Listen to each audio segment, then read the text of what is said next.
जय हिंद। देखिए, आज हम इस वीडियो के अंदर साइंस के 20 अति महत्वपूर्ण क्वेश्चन को पढ़ने वाले हैं। तो वीडियो में अंत तक बने रहें और चैनल पर पहली बार हैं तो चैनल को सब्सक्राइब कर दीजिए, क्योंकि यह हर कॉम्पिटिटिव एग्ज़ाम के लिए अति महत्वपूर्ण है। तो चलिए शुरू करते हैं। वर्गीकरण विज्ञान का जनक किसे कहा जाता है? क्वेश्चन नंबर फर्स्ट, वर्गीकरण विज्ञान का जनक किसे कहा जाता है? तो इसका आंसर क्या हो जाएगा? Carolus Linnaeus. इसका आंसर हो जाएगा कैरोलस लिनियस। वर्गीकरण विज्ञान का जनक किसे कहा जाता है? Carolus Linnaeus. कैरोलस लिनियस को वर्गीकरण विज्ञान का जनक कहा जाता है। ये स्वीडन के वनस्पति शास्त्री एवं जीव विज्ञानी थे। कहाँ का? स्वीडन का। और इन्होंने अपनी पुस्तक सिस्टेमा नेचुरी, किसकी? सिस्टेमा नेचुरी के अंदर 1758 में, अपनी पुस्तक सिस्टेमा नेचुरी में 1758 के अंदर जीवों के वैज्ञानिक नाम एवं उनके वर्गीकरण की व्यवस्थित प्रणाली प्रस्तुत की थी। तो आपसे ये पूछा जा सकता है कि वर्गीकरण विज्ञान का जनक किसे कहा जाता है, तो आप उसको कैरोलस लिनियस बता दोगे। लेकिन इस कैरोलस लिनियस कहाँ का था? तो स्वीडन का था। उसने कौन सी पुस्तक में इसका प्रस्तुत किया था? तो सिस्टेमा पुस्तक के अंदर। और कब प्रस्तुत किया था? 1758 के अंदर।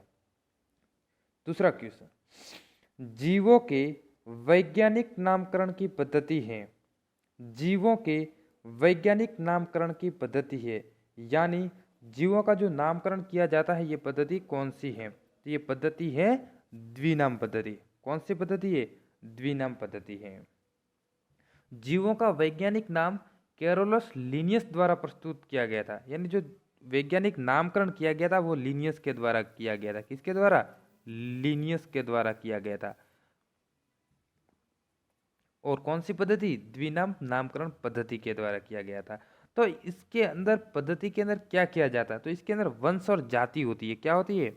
एक तो होता है वंश और दूसरी होती है जाति। एक होता है वंश, दूसरी होती है जाति। तो जो वंश होता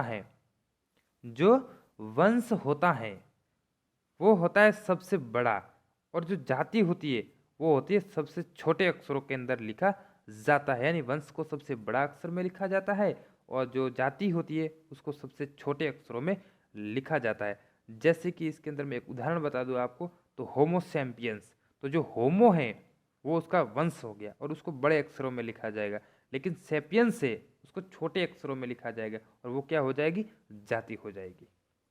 देखते हैं अगला क्वेश्चन। जीवों के वर्गीकरण की आधुनिक प्रणाली में सबसे छोटी इकाई है। जीवों के वर्गीकरण की आधुनिक प्रणाली में सबसे छोटी इकाई है कौन सी? वंश, जाति, कुल या संघ? कौन सी? मैंने अभी बताई थी। जो वंश होता है उसको हम बड़े अक्षरों में लिखते हैं और जो छोटे अक्षरों में किसको लिखते हैं? जाति को लिखते हैं। तो इसके अंदर सबसे छोटी इकाई क्या हो जाएगी? जाति हो जाएगी। क्या हो जाएगी? जाति हो जाएगी।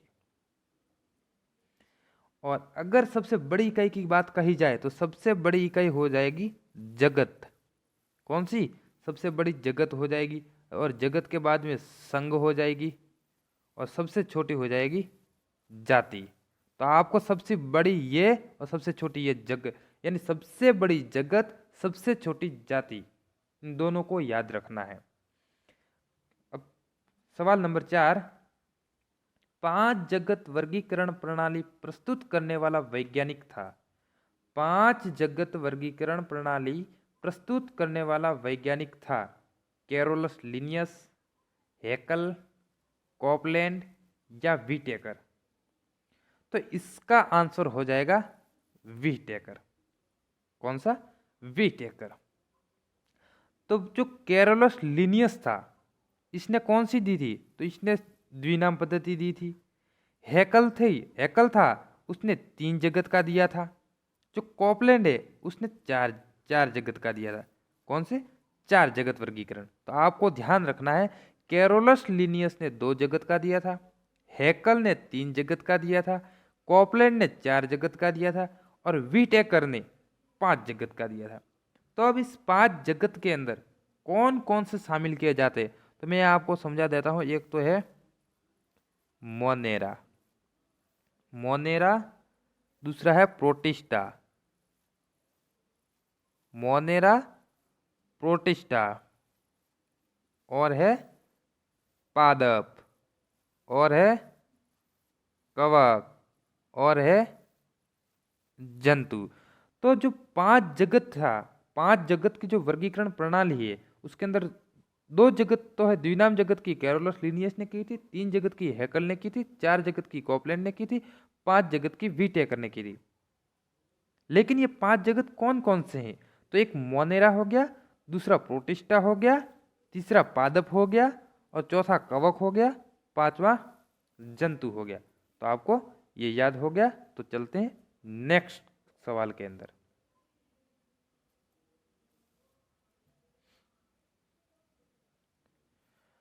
कौन सा जीव मोनेरा जगत में शामिल नहीं है?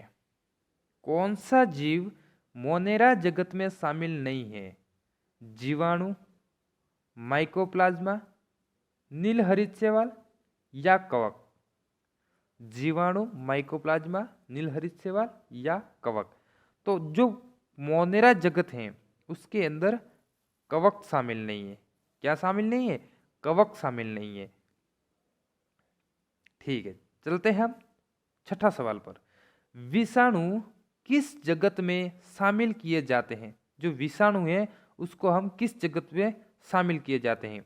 तो विषाणु इसके अंदर प्रोटिस्टा, प्रोटोजोआ, मोनोरा या इनमें से कोई नहीं। इसमें से कौन सा विकल्प सही होगा? तो इसमें से सब विकल्प जो सही होगा वो है डी, इनमें से कोई नहीं। क्योंकि जो विषाणु है ये एक प्रोटीन है। क्या है? प्रोटीन का कण है। ये अकोशिकीय संरचना वाले न्यूक्लियोप्रोटीन का कण है जिनमें प्रोटीन के आवरण से घिरा न्यूक्लिक अम्ल पाया जाता है। क्या पाया जाता है? ये एक प्रोटीन का कण है जिसके अंदर न्यूक्लिक अम्ल पाया जाता है। तो ये विषाणु प्रोटिस्टा या प्रोटोजोआ या मोनेरा किसी भी जगत के अंदर शामिल नहीं किया जाता है। देखते हैं अगला सवाल। अब तक खोजी गई सबसे छोटी जीवाणु कोशिकाएं हैं। अब तक खोजी गई सबसे छोटी जीवाणु कोशिकाएं हैं शैवाल, विषाणु, माइकोप्लाज्मा या कवक? इसको है माइकोप्लाज्मा। तो इसके अंदर जो सही आंसर होगा वो हो जाएगा माइकोप्लाज्मा। माइकोप्लाज्मा एक प्रोकैरियोटिक जीव है जिनमें कोशिका भित्ति का अभाव होता है। किसका अभाव होता है? कोशिका भित्ति का अभाव होता है। इसके जो चारों ओर भित्ति पाई जाती है उसका अभाव होता है। क्यों अभाव होता है? अभाव इसलिए होता है कि एक प्रोकैरियोटिक जीव है। माइकोप्लाज्मा प्रोकैरियोटिक जीव है जिसके अंदर कोशिका भित्ति का अभाव होता है। ये अब तक ज्ञात सबसे छोटी जीवाणु कोशिकाएं हैं। देखते हैं अगला सवाल। कवकों का प्रयोग किया जाता है। कवकों का प्रयोग किया जाता है खाद्य पदार्थ के रूप में, ब्रेड बनाने में या अल्कोहल निर्माण में या उपर्युक्त सभी में, या उपर्युक्त सभी में? तो इसमें आंसर जो सही होगा वो हो जाएगा डी, उपर्युक्त सभी में। क्यों? क्योंकि कवकों का निर्माण, कवकों का प्रयोग खाद्य पदार्थ बनाने में किया जाता है, ब्रेड बनाने में भी किया जाता है और एल्कोहल के निर्माण में भी किया जाता है। देखते हैं अगला सवाल। थैलोफाइटा संघ के अंतर्गत शामिल नहीं है। क्या? थैलोफाइटा संघ के अंतर्गत शामिल नहीं है। शैवाल, कवक, स्फेगनम या लाइकेन। तो इसका जो आंसर होगा वो होगा स्फेगनम। क्या होगा? स्फेगनम। देखते हैं अगला सवाल। नाइट्रोजन स्थिरीकरण करने वाले शैवाल हैं नोस्टॉक तथा एनाबिना, सरगासम, कारा या लेमिनेरिया तो इसका सही आंसर है नोस्टॉक तथा एनाबिना। तो जब नाइट्रोजन स्थिरीकरण करने के लिए नोस्टॉक तथा एनाबिना का प्रयोग किया जाता है या ये करते हैं, ये शैवाल नाइट्रोजन स्थिरीकरण करता है। एक शैवाल नाइट्रोजन स्थिरीकरण करती है, ये करता है। लेकिन सरगासम क्या करता है? तो सरगासम जो शैवाल है ये जापान के अंदर कृत्रिम ऊन तैयार की जाती है। सरगासम से क्या किया जाता है? कृत्रिम ऊन तैयार की जाती है। कहां पर? जापान के अंदर। अब कारा का क्या उपयोग है?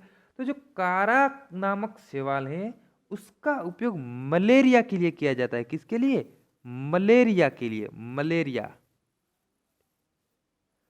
मलेरिया रोग के उपचार में किया जाता है। और जो लेमिनेरिया है इसका उपयोग इससे आयोडीन प्राप्त किया जाता है। क्या किया जाता है? आयोडीन। यानी नाइट्रोजन स्थिरीकरण करने के लिए नोस्टॉक तथा एनाबिना, सरगासम से ऊन प्राप्त किया जाता है, कारा से मलेरिया के रोग उपचार में, और लेमिनेरिया से आयोडीन प्राप्त की जाती है। अब देखते हैं अगला सवाल। सवाल नंबर 11। सूत्रकृमि किस संघ से संबंधित हैं? सूत्रकृमि किस संघ से संबंधित हैं? एनेलिडा, एस्के हेलमिन्थिस, प्लेटीहेलमिन्थिस या आर्थ्रोपोडा। तो इसका जो आंसर है ये है एस्के हेलमिन्थिस। क्यों? क्योंकि जो सूत्रकृमि है ये एक गोलकृमि है। कैसी है? गोलकृमि है या नीमेटोडो संघ के अंतर्गत आती है। ये नीमेटोडो संघ के अंतर्गत आती है। वो कैसा होता है? गोल होती है और इनका जो शरीर है पतले धागे के समान बेलनाकार होता है। मतलब इस प्रकार का बेलनाकार पतले धागे के समान होता है। अगला सवाल देखते हैं। अकशेरुकी तथा कशेरुकी नामक दो वर्गों में विभाजित है। देखिए, अकशेरुकी तथा कशेरुकी दोनों में विभाजित हैं। दोनों के अंदर विभाजित है। संघ मोलस्का, संघ कॉर्डेटा, संघ प्रोटोजोआ या संघ सिलेंट्रेटा। तो इसके अंदर सही आंसर है संघ कॉर्डेटा। अगला सवाल देखते हैं। भारत के राष्ट्रीय पशु का वैज्ञानिक नाम क्या है? तो आप सबको पता है राष्ट्रीय पशु बाघ है, जिसका वैज्ञानिक नाम क्या है?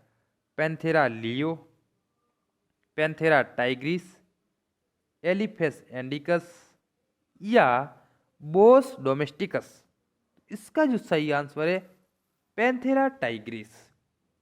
भारत का राष्ट्रीय पशु बाघ है जिसका वैज्ञानिक नाम पैंथेरा टाइग्रिस है और ये वन्य जीव संपदा का प्रतीक है तथा 1973 में प्रोजेक्ट टाइगर प्रारंभ किया गया। प्रोजेक्ट टाइगर प्रारंभ किया गया था। तो ये आपको याद रखना है कि 1973 के अंदर प्रोजेक्ट टाइगर प्रारंभ किया गया था। शीत ऋतु में पशुओं के प्रसुप्ति काल को क्या कहते हैं? शीत ऋतु में पशुओं के प्रसुप्ति काल को क्या कहते हैं? एस्टिवेशन, हाइबरनेशन, रिजनरेशन या म्यूटेशन। तो इसका जो आंसर है वो है हाइबरनेशन। क्या है? हाइबरनेशन। सबसे बड़ा एक कोशिकीय जीव है, सबसे बड़ा एक कोशिकीय जीव है यीस्ट, एजेटोबैक्टर, कोलेरपा टैक्सीफोलिया या अमीबा। तो इसका जो सही आंसर है कोलेरपा टैक्सीफोलिया। कोलेरपा टैक्सीफोलिया। कोलेरपा टैक्सीफोलिया सबसे बड़ा एक कोशिकीय जीव है और ये लगभग 6 से 12 इंच तक वृद्धि कर सकता है। 6 से 12 इंच तक वृद्धि कर सकता है। जल में तैरने वाले पक्षियों में क्या विशेषता होती है? ऐसे पक्षी जो उड़ रहे हैं, लेकिन कुछ ऐसे पक्षी हैं जो जल में भी तैरते हैं, तो उसके अंदर क्या विशेषता होती है? जाल युक्त पैर, चौड़े पंख, लंबी चोंच या पंजों वाली उंगलियां। तो उनके अंदर जाल युक्त पैर होते हैं। क्या होता है? जाल युक्त पैर होता है, जिनकी सहायता से जल के अंदर तैरते हैं। अगला सवाल देखते हैं। निम्न में से कौन सा सर्प विष रहित है? पहली बार ऐसा सवाल देखा होगा। सर्प है लेकिन विष रहित है। King cobra, tiger snake, Russell viper या अजगर। तो इसका सही आंसर है अजगर, क्योंकि अजगर विश्व का सबसे लंबा सर्प है। कितना फीट है? 33 फीट। लेकिन ये विष रहित हैं, क्योंकि इसके अंदर विष ग्रंथि नहीं पाई जाती है, इसलिए ये विष रहित है। और ध्यान रखना, ये 33 फीट लंबा होता है। कोड निम्न में से किसकी प्रजाति है? बकरी, फसल, मछली या प्रवाल। तो जो कोड प्रजाति है ये मछली की प्रजाति है। किसकी? मछली की प्रजाति है। 19वां सवाल देखते हैं। पक्षियों के वैज्ञानिक अध्ययन को क्या कहते हैं? पक्षियों के वैज्ञानिक अध्ययन को क्या कहते हैं? लिम्नोलॉजी, हेर्पेटोलॉजी, मेलाकोलॉजी या ऑर्निथोलॉजी। तो जो पक्षियों के वैज्ञानिक अध्ययन को ऑर्निथोलॉजी कहा जाता है। जब भैया ऑर्निथोलॉजी पक्षियों के वैज्ञानिक अध्ययन को कहते हैं, तो भैया लिम्नोलॉजी किसको कहते हैं? तो लिम्नोलॉजी हम तालाब हो गया, पोखर हो गई, झील हो गई, तालाब, पोखर, झीलों के अध्ययन को हम लिम्नोलॉजी कहा जाता है। किसको? तालाबों, पोखरों या झीलों के अध्ययन को, झीलों के जीवों का अध्ययन लिम्नोलॉजी कहा जाता है। अब हर्पिटोलॉजी किसको कहा जाता है? तो उभयचरों एवं सरीसृपों का अध्ययन हर्पिटोलॉजी कहा जाता है। उभयचरों एवं सरीसृपों का अध्ययन हर्पिटोलॉजी कहा जाता है। अब है मेलाकोलॉजी। तो ये मोलस्का संघ के जीवों का अध्ययन, जो संघ होता है मोलस्का, उसके जीवों का अध्ययन मेलाकोलॉजी कहलाता है। अब देखते हैं अगला सवाल। इसके अंदर ये सही है ऑर्निथोलॉजी। अब लास्ट सवाल है 20वां। वह अकशेरुकी जंतु जो उभयलिंगी नहीं है। वह अकशेरुकी जंतु जो उभयलिंगी नहीं है। फीताकर्मी, केंचुआ, हाइड्रा या कॉकरोच। तो इसका सही आंसर है कॉकरोच। ठीक है दोस्तों, थैंक यू। वीडियो कैसा लगा? अगर अच्छा लगा हो तो लाइक कीजिए, अपने दोस्तों में शेयर कीजिए और चैनल को सब्सक्राइब ज़रूर कीजिए ताकि आने वाला वीडियो आपके पास सबसे पहले आ जाएगा। मिलते हैं फिर एक न्यू वीडियो के साथ, तब तक के लिए जय हिंद, वंदे मातरम।